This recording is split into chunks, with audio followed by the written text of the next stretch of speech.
مجبورۍ د هېرومای. طبیب زما مرض معلوم کړو، وایي په زړه کې دې باڼه ښخ شي.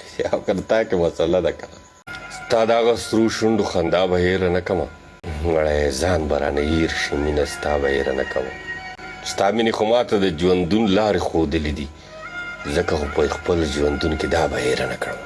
کومه چې زما په زړه داغونه لګولي دي، ستا هغه یوه یوه ادا به هېره نه کړمه. ناڅه په هجران زمونږ په منځ کې چې رامخکې شو، تا پسې هغه د غم جړا به هېره نه کوم. لیونتوب مې تر کوڅې پورې راورسېد. ما څنګه شعر ویل، راشه مخه ونیسه تر دې پورې راورسېد، راشه مخه ونیسه تر دې پورې راورسېد، ګوره لیونتوب مې تر کوڅې پورې راورسېد. دا چې مې خپل ځای د خپلو زړونو کې بیا نه موندو، دومره مې زړه ډک شو چې د خولې پورې راورسېد. شپه کې د هجران مې په جړا جړا کې وخاندل، شپه کې د هجران مې په جړا جړا کې وخاندل. دلفنا وایي چې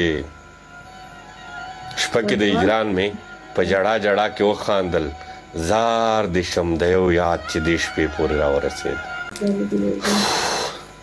بیا وایي چې هر څه د وطن په خندا خندا کې وویل، هر څه د وطن په خندا خندا کې وویل، غلی شو ریبار چې ستا قصې پورې راورسېد. خلک مې راکاږي ستا د دره لیوني شو جوړ، خلک مې راکاږي ستا له دره لیوني شو جوړ. لا خو پتنګ وسیله لمبې پورې راورسېد. لاله وشوله اخر مې یار د بل اختیار کې ولیدو، وشوله اخر مې یار د بل اختیار کې ولیدو. ژوند څه د ازغنې مرحلې پورې راورسېد. ماتې کړل جامونه د ساقي په مخ یې وویشتل، چا سره منصور د میکدې پورې راورسېد. نن مې د یار د راتلو ورځ ده، چاپېره ګرځم ځمکه ځای نه راکوي. باچا خان لالا، باچا خانه خدای دې راوله. همدان لالا همدان څنګه دی دا راته ووایه اوس. دلاور ډېر خیر، تاسو دغه شان څوک ښه شعر ولیکي د خپلې ژبې او د هغه داد ورکړي، داد دې خوشحاله شوم یار، مننه.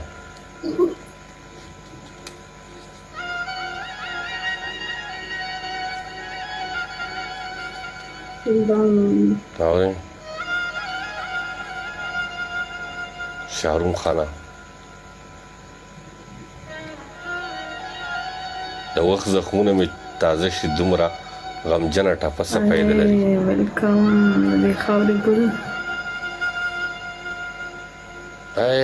لالا وخت ډېر